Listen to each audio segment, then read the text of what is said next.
Potensi kemungkinan untuk gratifikasi di pos pemantauan gunung api itu kecil karena pos pemantauan gunung api itu hanya memberikan rekomendasi saja, jadi tingkat gratifikasinya itu kecil. Lalu untuk di eh, Balai Besar Survei Pemetaan dan Geologi Kelautan itu karena balainya balai teknik, jadi kemungkinannya itu kecil untuk gratifikasi, tetapi tetap ada potensi yaitu di sektor pengadaan barang dan jasa. Tetapi untuk pengadaan barang dan jasa ini karena ada peraturan dari Peraturan Presiden Nomor 46 Tahun 2025 terkait pengadaan barang dan jasa, eh, eh, jadi diarahkan itu untuk pengadaan barang dan jasa itu melakukan e-purchasing atau memakai e-katalog. Jadi untuk potensi gratifikasi ini kecil karena sudah online dan terpantau oleh pusat. Lalu untuk potensi yang ada di pemerintahan ini eh, kecil ya atau sedikit karena semua ini sudah terpantau.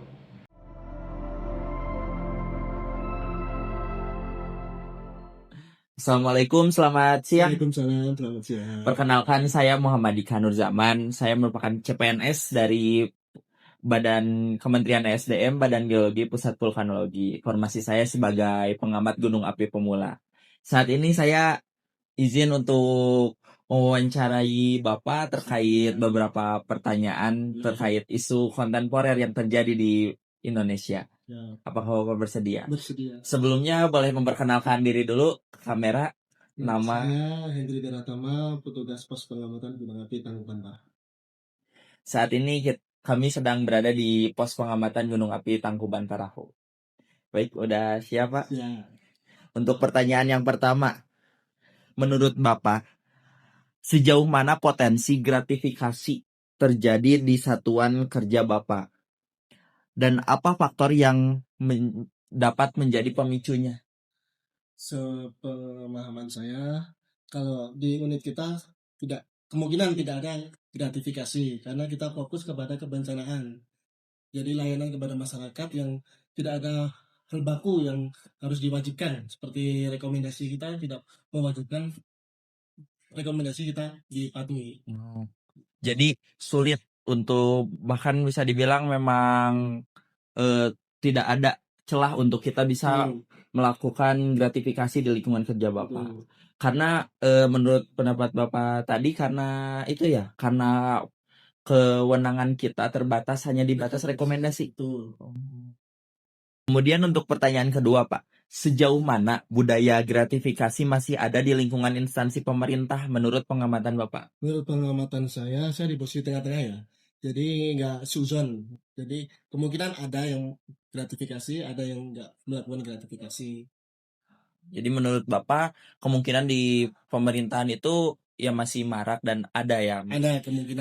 Hanya saja tidak bisa menyimpulkan bagaimana dan seperti apa. Betul. Baik. Kemudian pertanyaan yang ketiga, Pak. Bagaimana upaya pencegahan gratifikasi di lingkungan kerja Bapak dan bagaimana cara penolakan ketika terjadinya gratifikasi tersebut? Cara kita adalah meningkatkan kesadaran akan bahaya gratifikasi. Kedua, meningkatkan transparansi dalam hal apapun dalam pekerjaan. Ketiga, melakukan pengawasan yang lebih ketat. Jadi sebenarnya dari diri kita itu kita sudah bisa melakukan mencegah terhadap diri kita. Bagaimana diri kita bekerja secara integritas ya, Pak. Profesional. Profesional berarti itu sangat berkaitan dengan nilai-nilai berakhlak dari ASN tersebut. Baik, Pak. Pertanyaan terakhir deh. Ada gak pesan dari Bapak kepada teman-teman CPNS nih bagaimana dalam melaksanakan tugas nantinya sebagai aparatur sipil negara? Kita harus bekerja secara profesional dan berintegritas. Baik, terima kasih Pak Henry atas waktu dan kesempatannya. Siap. Semoga kita bisa bertemu lagi lain waktu. Siap.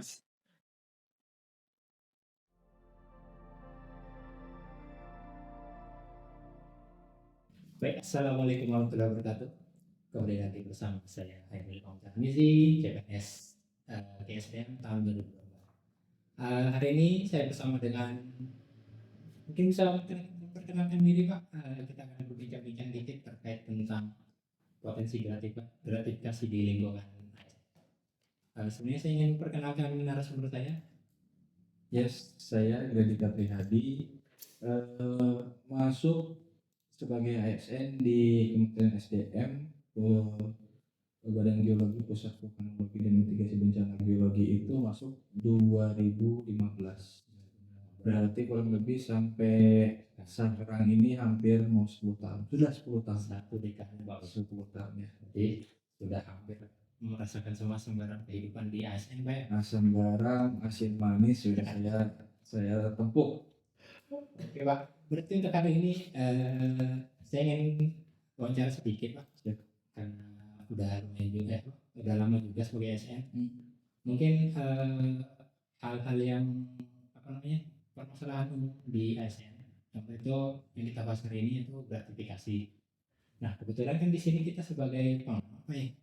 Kira-kira untuk potensi gratifikasi di sekitaran kita itu lingkungan pengamat atau enggak di instansi kita yaitu pusat vulkanologi itu, apakah kira-kira ada atau seperti apa? Mungkin kita berikan penjelasan. Tahu saya ya setelah menjalani profesi saya selama 10 tahun ini di gratifikasi di khususnya di pos pengamatan gunung api itu tidak ada karena sistem lah ya sistem pengadaan barang baik itu barang atau jasa yang ada di lingkungan pos pengamatan gunung api itu sudah dihandle oleh kantor pusat di Bandung. Jadi pengamat di sini hanya sebagai penerima manfaat aja sih ya. Jadi segala sesuatu yang kita butuhkan itu disediakan oleh kantor pusat. Berarti secara langsung kita itu hanya ibaratnya cuma menerima manfaat saja, tidak ada pengelolaan anggaran. Ya betul sekali itu. Terus mungkin ini Pak, mungkin kita bisa agak melebar sedikit Pak. Mungkin di lingkungan kita sendiri kan itu enggak ada Pak. Tapi kalau budaya gratifikasi di yang Bapak tahu di lingkungan ASN itu entah di kementerian, di Pemda atau di pemerintahan lain, apakah ada Pak? Oke ya, secara tahunya bukan kita ini ya, cuman yang Bapak sertifikat sendiri apakah? Sejauh yang saya alami saat ini sih mungkin nggak ada ya, tapi itu kan balik lagi ke pribadinya masing-masing. Nah cuma saat ini kan memang sebuah sistem yang sudah dikembangkan, mungkin tiap unit kerja atau kementerian itu sudah meminimalisir gratifikasi. Ya gratifikasi mulai dari sistem pengadaannya mungkin, lalu dari sistem auditnya mungkin. Nah itu mungkin sudah meminimalisir. Seperti untuk jadi ini dulu. Tapi emang gitu sih, karena kita juga tidak bisa menceritakan hal-hal di luar kita. Ya. Terus untuk daerah kita sendiri Pak, untuk upaya pencegahan gratifikasi itu seperti apa? Apakah dari pusat vulkanologi atau badan khususnya itu kementerian sendiri menjadi sebuah lembaga atau badan yang khusus untuk upaya pencegahan gratifikasi? Kalau untuk badan unit khusus mungkin ya. Kalau unit khusus mungkin ada inspektorat kita ya. Iya. Untuk mengaudit hal apa saja yang pakai itu pengadaan atau barang dan jasa gitu ya. Dan selain itu juga kita juga dibekali tentang pelatihan itu tentang seminar atau seminar pelatihan, lalu penandatanganan fakta integritas untuk penolakan gratifikasi. Karena yang saya ketahui juga kan ada slogan BBN atau WB kayak wilayah bebas ya korupsi dan apa satu lagi gitu. Karena di PVDG juga menyadap itu predikat itu ya begitu Pak. Tapi untuk Bapak sendiri apakah selama menjadi ASN pernah sempat diaudit Pak? Entah dari pos ini atau di pos sebelumnya? Alhamdulillah belum sih Pak, belum ya. Karena mungkin saya mengikuti aturan yang sudah baku dari ini gitu Pak. Jadi ya aman-aman bisa. Oke, Semoga enggak sih Pak ya sampai nanti gitu Pak. oke, siap Pak. Oke, itu aja untuk pertanyaan saya Pak. Mungkin ada pesan-pesan terkait gratifikasi untuk teman-teman, apalagi yang untuk teman-teman calon ASN nih Pak yang rentan sekali terhadap. Artinya sih hindari proses gratifikasi itu. Jadi kita bekerja sesuai dengan job desk yang pimpinan berikan kepada kita. Jangan melenceng dari hal yang buruk gitu, supaya kedepannya kita juga bisa hidup tenang, bisa membahagiakan keluarga dan kerabat kita gitu. Gitu sih. Oke, terima kasih Pak Dis atas masukannya. Siap.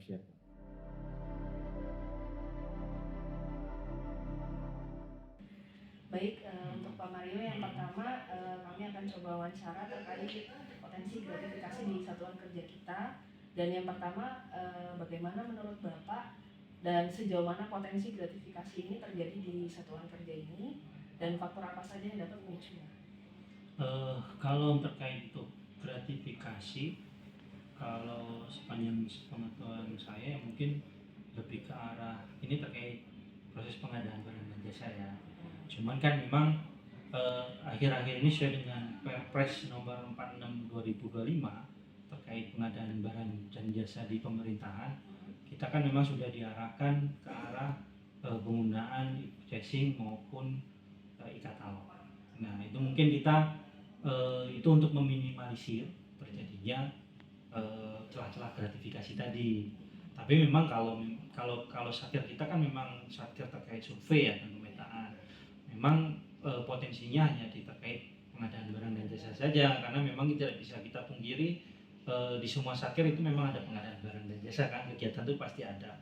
Cuman antisipasinya yaitu tadi, karena kita sudah ada Perpres yang baru dan itu memang berlaku mulai April di 2025, dan kita memang selaku pengelola keuangan di setiap satker diharapkan lagi diminta untuk melaksanakan sesuai Perpres itu, terutama untuk kegiatan-kegiatan yang terkait APBN. Nah, mungkin di sanalah sebagai kontrol kita. Kemudian yang kedua, dari pengadaan barang dan jasa itu kan juga ada terkait pejabat pengadaannya, itu biasanya dari tim KPBC Kementerian SDM.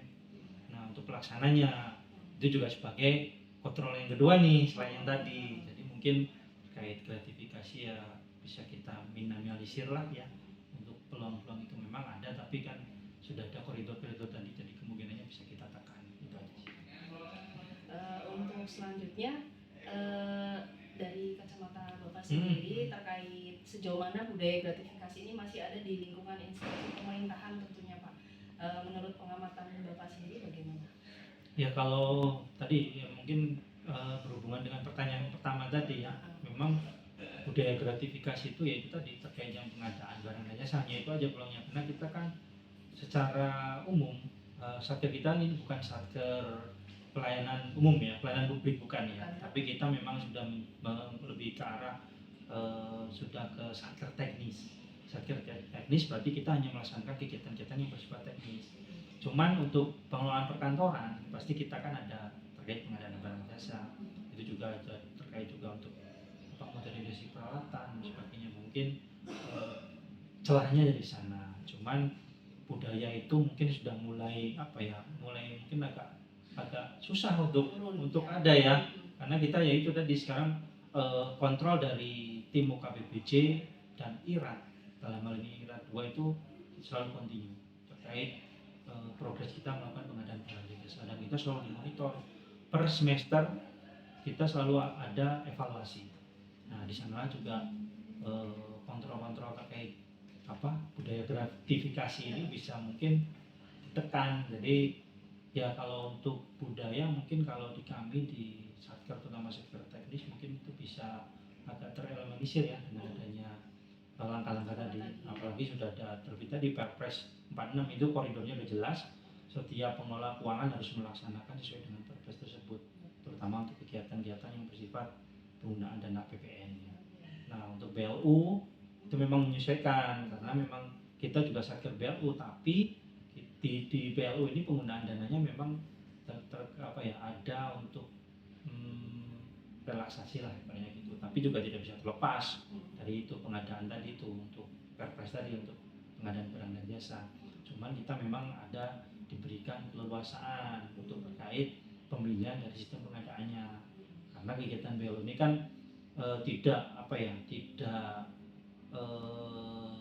tidak terencana dari awal. Kebanyakan BLU ini kan mendadak ya kegiatannya dan insidentil biasanya itu. Nah, disitulah kalau kita memang hanya mengacu di Perpres tadi kemungkinan akan sulit untuk kita melaksanakan kegiatan BLU. Nah, tapi tetap kita harus melaksanakan koridor sesuai peraturan yang ada. Jadi budaya gratifikasi itu mungkin ke depan juga bisa mulai terkikis ya seperti itu mungkin jawabannya. Untuk pertanyaan yang terakhir Pak, bagaimana upaya pencegahan gratifikasi di lingkungan kerja Anda dan bagaimana cara penolakannya ketika terjadi gratifikasi ini? Baik. Kalau untuk pencegahannya di satuan internal kita ada SPI, Satuan Pengawas Internal. Itu juga salah satu tugasnya itu tadi pengendalian terkait gratifikasi. Kemudian juga kita untuk proses pengadaan barang jasa selalu dimonitor baik dari tim UKPBJ maupun dari IRAT, itu juga salah satu pengendalian. Kemudian kalau memang ada gratifikasi itu kayaknya juga celahnya agak sulit nih. Apa yang kita lakukan juga kayaknya semuanya kita sekarang semua serba terkontrol. Untuk pengadaan pun kita harus mengalukan update menggunakan sistem pengadaan dan barang jasa Kementerian SDM yang itu terpantau secara online. Bagaimana itu progresnya, apa aja kegiatannya itu harus kita cantumkan semuanya. Dan itu ibaratnya detail ya terkait realisasi semua harus kita cantumkan di sana, dan itu pasti akan menjadi evaluasi apabila kita tidak melaksanakan itu. Nah, sehingga nanti proses gratifikasi ini mungkin bisa kita katakan ya agak susah celahnya gitu loh. Cuman mungkin yang kita mungkin tidak bisa mengantisipasi lebih dalam lagi ini kalau lebih kalau personal nih. Ya kan kita nggak tahu ya setiap personal seperti apa. Tapi kami yang dari pengelola keuangan secara jenis pengadaan, pelaksanaan pengadaan semua sudah terkontrol lewat itu ya. Semua sistem ini semua sudah terintegrasi. Jadi semua sudah terkontrol. Jadi akan agak susah. Tapi kalau memang ini gratifikasinya dalam tanda kutip perseorangan, tapi yang di luar ini ya tim pengelola keuangan, mungkin itu yang kita mungkin harus lebih monitornya lebih dalam lagi ya yang terkait itu, karena itu memang di luar sistem gitu ya. Kalau sistem mungkin secara menyeluruh sudah ada pemantauannya baik dari internal melalui SPI maupun dari tim kerja pengadaan barang jasa Kementerian SDM maupun dari inspektorat. Nah, untuk yang di luar itu ya mungkin bisa saja terjadi, cuma kan kita tidak tahu ya pihak mana aja nih yang untuk gratifikasi ini, karena semua celah kalau saya kira secara sistem semuanya sudah terawasi ya gitu. Jadi kemungkinan itu terjadinya juga mungkin relatif kecil kemungkinannya, bisa mungkin hanya 0,sekian% ya kalau memang terjadi gratifikasi, karena semuanya kita sudah terintegrasi dan terpantau. Mungkin itu yang bisa saya informasikan.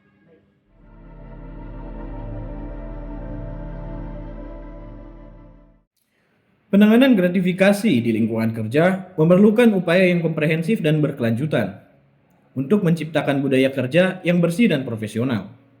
Dengan meningkatkan kesadaran dan pendidikan tentang bahaya gratifikasi, mengembangkan kebijakan anti gratifikasi yang jelas dan transparan, serta meningkatkan transparansi dalam proses pengambilan keputusan, kita dapat mencegah dan menangani gratifikasi dengan lebih baik. Selain itu, membangun sistem pengawasan yang efektif dan memberikan sanksi yang tegas kepada pelaku gratifikasi juga sangat penting dalam menciptakan lingkungan kerja yang bebas dari korupsi. Sebagai reminder, saya sarankan kepada kita semua untuk lebih meningkatkan kesadaran dan pengetahuan tentang gratifikasi dan cara pencegahannya. Pastikan Anda memahami kebijakan anti gratifikasi di tempat kerja Anda dan mematuhinya dengan baik. Jangan ragu untuk melaporkan tindakan gratifikasi yang Anda temukan kepada atasan atau melalui saluran pelaporan yang tersedia. Selain itu, mari kita bangun budaya kerja yang berintegritas dan profesional dengan mempromosikan nilai-nilai seperti transparansi, akuntabilitas, serta kejujuran. Dengan demikian, kita dapat menciptakan lingkungan kerja yang bersih dan profesional, serta meningkatkan kepercayaan masyarakat terhadap institusi. Mari kita bekerja sama untuk menciptakan lingkungan kerja yang sehat dan bebas dari gratifikasi serta korupsi, dan meningkatkan kualitas pelayanan publik dengan lebih baik.